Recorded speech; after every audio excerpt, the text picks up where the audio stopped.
Hello and welcome back to What Sam Said. Today's message is entitled, You Can't Go By How It Looks. One of the first things that we do when we see a pair of shoes that we like is that we want to try them on. We want to make sure they fit. We look at them in the mirror and we walk around for a couple of minutes in them just to make sure they're comfortable. Why? Because we have the prior knowledge that what will happen if we don't. I remember my first tuxedo rental. I went in and they took my measurements, and when I went back to get the tuxedo, it was a perfect fit. Well, on my way out, I had a thought, let me get some shoes. I said, can I get those black patent leather shoes that go along with the tuxedo? And so they asked me for my size, and I gave them my size, and they said, would you like to try them on? I'm like, no, they're my size. I'll take them and thank you so much. I said, now this is going to really just take this outfit of this tuxedo to the next level. They're going to think I'm the groom walking in there. Well, I was running behind schedule, so I got there in preparation for the wedding, and I had my tuxedo on, so I changed shoes, and everything was kind of okay at first, but baby, how many of you know just because something looks good does not mean that it's going to fit good? One of the worst experiences that we can have is walking around in a pair of shoes that you have not tried. By the time the ceremony was over, I was tipping around, and when I got to the receptions, the first thing I did was take my shoes off. By the end of the day, I was walking around with my socks on, but it taught me a valuable lesson. I remember my mom saying, Wayne, please make sure when you go look at those shoes, now make sure you try them on. I'm like, yeah, I got it. But how many of you know that an experience will give you a deeper understanding of something other than just the meaning of the pure words? Miles Monroe said, nothing is yours until you understand it. I can give you my information, but it is still not yours. You don't own it yet. Once you test it, once that you see that it works, once you try the shoes on and walk in them yourself, then that becomes yours. Once you know it to become true, that's the meaning of true ownership. Now think back for a moment. You're sitting in a class and you see someone cheat. They got the answer correct, but not the understanding of how to solve the problem if they were presented with it again. You have someone sitting in class, now they look prepared. And you think, wow, they got away with it. As a matter of fact, their scores were higher than mine.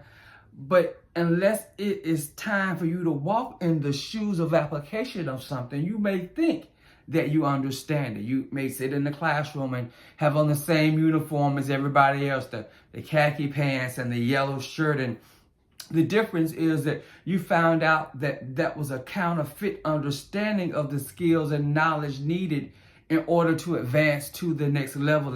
And lo and behold, you find yourself sitting with the same group of children or students in a class next year. The difference is that you were placed there while others were promoted. You can't go by how it looks. From the naked eye, you can't really tell the difference between someone who is placed or promoted until it's time again to walk in the understanding of what you say that you know.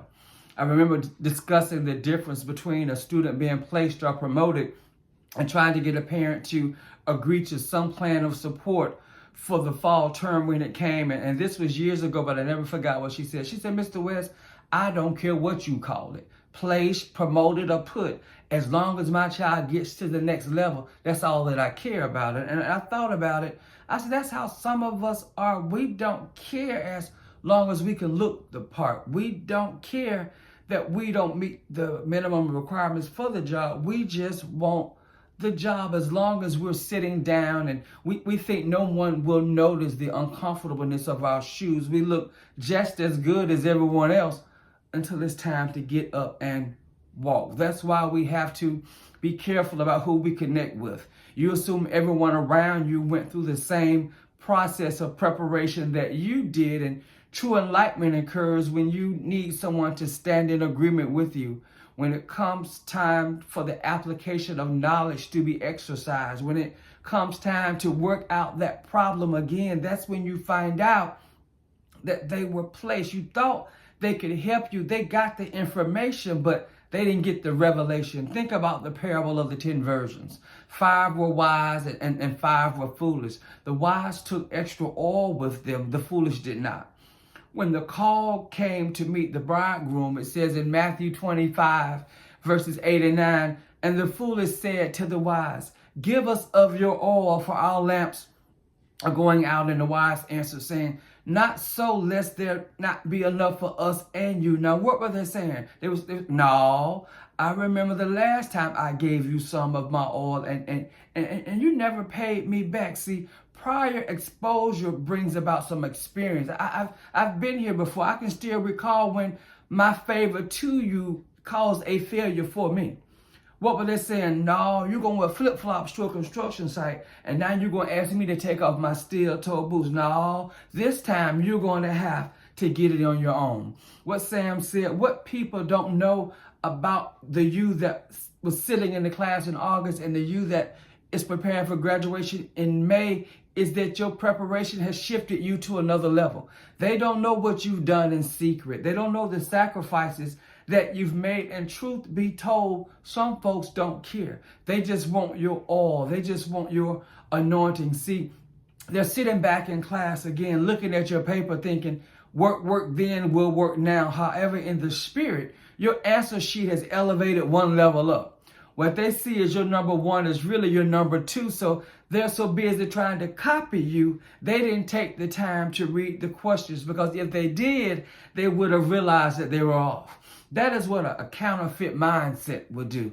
People can be so blinded by the perceived value of something that when the time of authenticity comes, they think they can cheat and ask you for your all and that no one will know. What Sam said, the oil of preparation cannot be shared. There's a saying that when preparation and opportunity meet, there is advancement. There are those who want to use your preparation to launch their elevation, and there is no basis for lift off to occur because they're not prepared. They were placed. What Sam said in closing, guys, be mindful of who you connect with. If not, we will find our times wasting intellectual capacity battling with someone who was placed, someone who does not understand the process, the preparation that will lead to your promotion. Know your value, know your worth. And as Minister Mary D. Thomas said, trust the process. Again, thank you for joining me for this episode of What Sam Said. Please like, share, and subscribe to my channel. And I always remember, Jesus is Lord.